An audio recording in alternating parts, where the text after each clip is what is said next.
Hello guys, welcome to Pakistani fair reaction. तो कैसे हैं आप सब? उम्मीद है आप सब खैरियत से होंगे, ठीक होंगे, आबाद होंगे। हमारी दुआ यही है आप खुश रहें, आबाद रहें। चैनल पर नहीं हो तो चैनल को सब्सक्राइब कर ले, लाइक कर ले, शेयर कर ले, ताकि हर आने वाली वीडियो अब तक जल्द से जल्द मिल सके। तो मेरा नाम है अफान। आज बहुत कमाल का टॉपिक लेके आया हूँ, बहुत ज्यादा पाकिस्तानी अवाम की जो है ना वो जलने वाली है, ऐसा टॉपिक लेके आया हूँ कि जेंडर जेंडर जो होते हैं, मतलब ना फीमेल ना मेल होते हैं, ना फीमेल होते हैं, उनको भी आर्मी में लिया जा रहा है। इंडिया आर्मी में, एयरफोर्स में इतनी इज्जत दी जा रही है। तो ये सीखो ना आप पाकिस्तानियों, कहते हो कि इंडिया के साथ ये हो रहा है, हमारे इंडिया और इसमें फर्क आप कर रहे हो, तो ये फर्क करो ना। आर्मी में लिया जा रहा है, कोई छोटे मोटा जो है ना दर्जा नहीं है, वो भी आर्मी में लिए जा रहे हैं। तो बिना किसी तरीके का काउंटर करते हैं। बहुत कमाल की वीडियो यार, बहुत अच्छा लगा कि यार किसी मुल्क में तो इनकी इज्जत है ना। तो बिना किसी तरीके का काउंटर करते हैं। 3 2 1 and start. Hello and welcome to world affairs. आप लोग यहाँ पर बिल्कुल ठीक पढ़ रहे हैं। आज के समय ये डिस्कशन इंडिया में चल रहा है कि क्या ट्रांसजेंडर्स बहुत जल्द इंडियन मिलिट्री का पार्ट बन पाएंगे। यहाँ पे आप देख पाओगे आर्टिकल, इस पर बातचीत शुरू हो चुकी है, डिस्कशन शुरू हो चुके हैं कि क्या आर्म फोर्सेस में पॉसिबल एंट्री हो सकती है पॉसिबल एंट्री ट्रांसजेंडर लोगों की। इस पर आपको कई आर्टिकल्स देखते हैं यार। मिलेंगे, कई रिपोर्ट्स इस पर पब्लिश हो रही है कि क्या इंडिया उस एक्सक्लूसिव 19 कंट्रीज के ग्रुप को ज्वाइन कर लेगा जहां पर ट्रांसजेंडर लोग मिलिट्री में सर्विस देते हैं। जी हां, दुनिया में 19 से ऊपर देश हैं 19 से जहां ऊपर पर देश है। ट्रांसजेंडर लोग मिलिट्री में कहीं ना कहीं एज ए जनरल या फिर सोल्जर अपना रोल निभा रहे हैं। इसमें यूएस समेत कई इंपॉर्टेंट कंट्रीज शामिल है। एग्जाम्पल के लिए अगर मैं आपको दिखाऊं, यहाँ पे आप देख पाओगे ये यूएस मिलिट्री का मैं आपको एग्जांपल दिखा रहा हूं। कई यूएसए में आर्मी जनरल थे, कर्नल थे, मेजर थे, हाई रैंकिंग ऑफिसर्स थे। इन्होंने ओवर द इयर्स ट्रांजिशन कर दिया, ये ट्रांसजेंडर बन गए। यहाँ पे आप देख पाएंगे वेरियस एग्जांपल्स। और इनमें से कई लोग तो आज के समय यूएस एयरफोर्स को, यूएस स्पेस फोर्स को हाई लेवल पर रिप्रेजेंट कर रहे हाई हैं। लेवल नाउ पर। मैं ये ऐड कर दूं कि ये जो इशू है ना कि ट्रांसजेंडर्स को मिलिट्री में होना चाहिए या नहीं होना चाहिए, यूएसए में भी एक बहुत ही कंट्रोवर्शियल इशू है। बराक ओबामा ने अपनी सेकेंड टर्म में इस चीज को अलाउ कर दिया था कि ट्रांसजेंडर भी यूएस मिलिट्री का पार्ट बन सकते ओ हैं। मगर भाई साहब, डोनाल्ड ट्रंप ने जब पावर संभाली, डोनाल्ड ट्रंप जब यूएसए के प्रेसिडेंट बने, तब इन्होंने ट्रांसजेंडर्स को यूएस मिलिट्री से बैन कर दिया बैन था। कर और दिया। ट्रंप ने अभी भी ये वादा किया है। बाय द वे मैं आपको बता दूं, ट्रंप यूएसए के प्रेसिडेंट थे 2020 तक। जैसे ही ट्रंप की प्रेसिडेंसी खत्म हुई और बाइडन की प्रेसिडेंसी स्टार्ट हुई, बाइडन ने अपनी प्रेसिडेंसी के अंदर वापस ट्रांसजेंडर्स को अलाउ कर दिया था वापस यूएस अलाउ कर मिलिट्री दिए, में। क्या तो बात है। आज के समय ट्रांसजेंडर्स अलाउड हैं यूएस मिलिट्री में। बट ट्रंप ने यह वादा किया है अपने वोटर बेस को कि जब वो पावर में वापस आएंगे तब ये ट्रांसजेंडर्स पर फिर से बैन लगा देंगे। ये जो क्लिप है मैं चाहता हूं आप देखें। I will also restore the Trump ban on transgender in the military. We had a ban. We had a ban, and the ban was immediately lifted like 24 hours after this incompetent fool got elected. Just as I did for 4 years, I will fully uphold the Second Amendment. अब यहाँ पे आपके mind में एक question आ सकता है कि Trump transgender लोगों के अगेंस्ट क्यों है, बाइडन उनके सपोर्ट में क्यों हाँ, है, क्यों, इसमें क्या वजह? यूएस में पॉलिटिक्स क्या चल रही है। वेल, ये सब समझने से पहले ना आपको पहले तो ये जानना होगा कि ट्रांसजेंडर जो ये वर्ड है इसकी डेफिनेशन क्या है। आई एम श्योर आप लोगों ने LGBTQ+ के बारे में सुना होगा। एक टाइम पर जो ये एक्रोनिम है ये सिर्फ LGBTQ हुआ करता था, प्लस रिसेंटली ऐड कर दिया क्योंकि कई और आइडेंटिटी के जो लोग हैं ये यहाँ पर ऐड हो रहे थे, तो काफ़ी लंबा एक्रोनिम बन गया था, तो इसलिए एंड में प्लस यहाँ पर लगा दिया गया। LGBTQ में L stands for lesbian, G stands for gay, B for bisexual और T stands for transgender. Transgender एक ऐसा व्यक्ति होता है जो अपने जेंडर से आइडेंटिफाई नहीं कर पाता। मतलब कि एग्जाम्पल के लिए एक व्यक्ति है, वो पैदा हुआ था बायोलॉजिकली एक मेल, मगर वो एक मेल खुद को आइडेंटिफाई नहीं करता, उसको लगता है कि वो फीमेल है। तो उसके बाद कुछ मेडिकल प्रोसीजर करने के बाद वो खुद को आइडेंटिफाई करना स्टार्ट कर देता है एज ए फीमेल। तो जब हम कहते हैं एक ट्रांसजेंडर फीमेल, तो मतलब कि बायोलॉजिकली वो व्यक्ति एज ए मेल पैदा हुआ था, बाद में उसने ट्रांजिशन किया है टुवर्ड्स बीइंग ए फीमेल। और ऐसा नहीं है कि ट्रांसजेंडर सिर्फ वही व्यक्ति होगा जो पैदा हुआ था एज ए मेल, नहीं। ये ऑपोजिट भी हो सकता है, कोई पर्सन जो बाय बर्थ फीमेल हो बाद में कहे कि वो आइडेंटिफाई करता है एज ए मेल, तो उसे भी आप एक ट्रांसजेंडर ही कहेंगे। और ट्रांसजेंडर राइट्स की अगर हम बात करें ना, तो इंडिया कई पश्चिमी देशों से भी आगे है।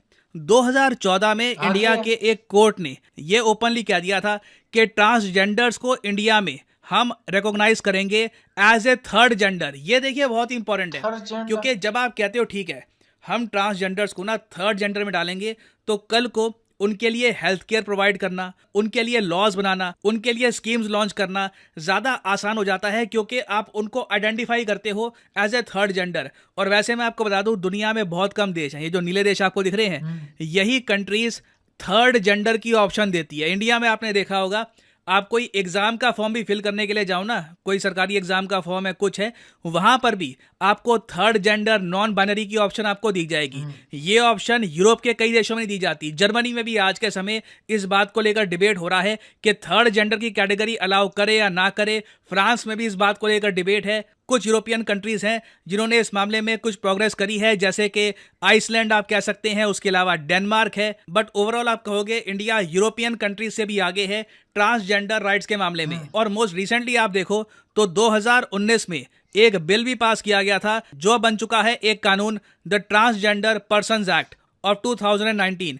इसमें देखो प्रॉपरली लिखा है कि जो लोग तीसरे जेंडर को बिलोंग करते हैं, जो लोग ट्रांसजेंडर हैं, उनके साथ भेदभाव नहीं किया जाएगा, उनके साथ डिस्क्रिमिनेशन नहीं हो सकती। मतलब कि आप किसी आदमी को ये नहीं कह सकते कि सिंपली तुम ट्रांसजेंडर हो इसलिए तुम्हें नौकरी नहीं दी जा रही, या फिर इसलिए तुमको ये घर नहीं दिया जा रहा। भेदभाव खत्म कर दिया गया। और साथ ही साथ ये भी बोला गया कि ट्रांसजेंडर लोगों को, थर्ड जेंडर लोगों को अब इक्वल अपॉर्चुनिटी मिलेगी। जो अपॉर्चुनिटी मेल फीमेल को मिलती है वो थर्ड जेंडर को भी मिलेगी। और इसी कानून के बेसिस पर ना आज के समय ये अब डिस्कशन हो रहा है कि जो ये अपॉर्चुनिटी की हम बात करते हैं कि उन्हें हर जगह अपॉर्चुनिटी मिलनी चाहिए, तो क्या ये अपॉर्चुनिटी का स्कोप हम मिलिट्री पे भी लागू करेंगे कि क्या मिलिट्री में भी हम रूम बनाए ट्रांसजेंडर्स के लिए? क्योंकि देखिए ट्रांसजेंडर्स को मिलिट्री में इंक्लूड करना बहुत आसान प्रोसेस नहीं है। यूएसए में इस चीज़ को लेकर काफ़ी स्ट्रगल्स हुई हैं, काफ़ी डिबेट्स हुए हैं, और मैं आपको बताऊंगा इसका रीज़न क्या है। देखो यूएसए में जो इनका एक्सपीरियंस रहा है, क्योंकि जैसे मैंने आपको बताया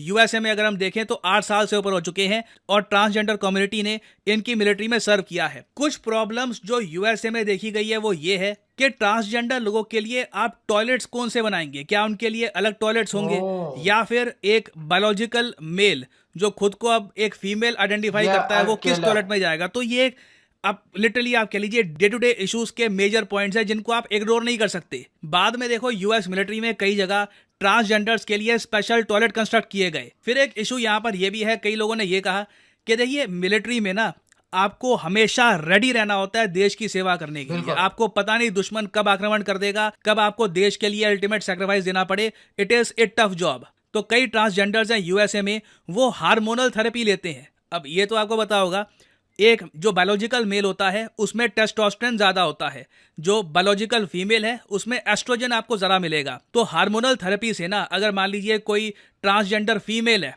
ठीक है, पैदा हुई थी as a male, now she identifies herself as a female, तो वो हार्मोनल थेरेपी लेगी ताकि उनकी बॉडी में वो चेंजेस आए जिससे वो ज्यादा फेमिनिन लगे। तो ऐसे केसेस में क्या हम कह सकते हैं कि क्या वो व्यक्ति सर्विस के लिए, वॉर के लिए, किसी मिलिट्री ऑपरेशन के लिए हमेशा रेडी रहेगा, नहीं रहेगा? It is a question. तो यूएसए में ये जो इशू है काफी बार उठाया गया है। फिर देखिए एक इशू आता है फिजिकल स्टैंडर्ड्स का, कि हम फिजिकल स्टैंडर्ड्स ट्रांसजेंडर लोगों के लिए क्या रखेंगे। ऑब्वियसली इसमें आपको रूल्स बनाने होंगे, क्योंकि एक ट्रांसजेंडर मेल एक ट्रांसजेंडर फीमेल से बहुत डिफरेंट है। एक ट्रांसजेंडर मेल बाय बर्थ वो बायोलॉजिकली फीमेल पैदा हुई थी, बाद में she transitioned into being a male, तो उनका जो मसल मास है, बॉडी का स्ट्रक्चर है, वो डिफरेंट होगा। और इस टॉपिक को लेकर रिसेंटली जो वर्ल्ड एथलेटिक्स फेडरेशन है, इन्होंने ट्रांसजेंडर वुमेन को बैन भी कर दिया बहुत सारे कैटेगरीज से। क्योंकि हो क्या रहा था, वेस्टर्न कंट्रीज में, यूएसए में काफी जगह कोई पर्सन है जो बायोलॉजिकली मेल पैदा हुआ था, बाद में उन्होंने ट्रांजिशन कर दिया इनटू ए फीमेल।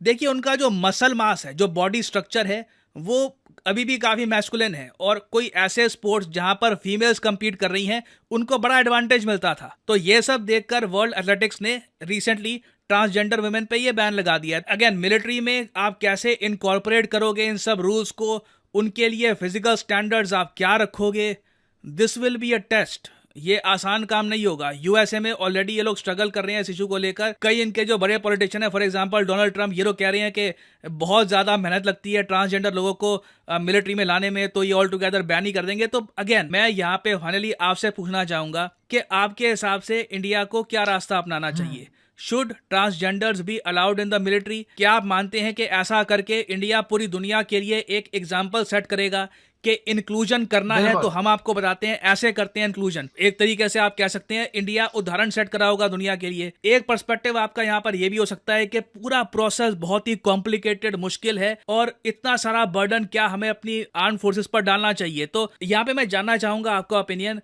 क्या आप इस आइडिया के फॉर हैं या अगेंस्ट हैं? लिखिएगा इसके बारे में कमेंट सेक्शन में। और अनअकैडमी के देखिए ऑफर चल रहे हैं आज के समय। यार आपने देख लिया है कि आपका क्या कहना है, कमेंट सेक्शन में ज़रूर बताएं कि यार क्या लिया जाए इनको आर्मी में।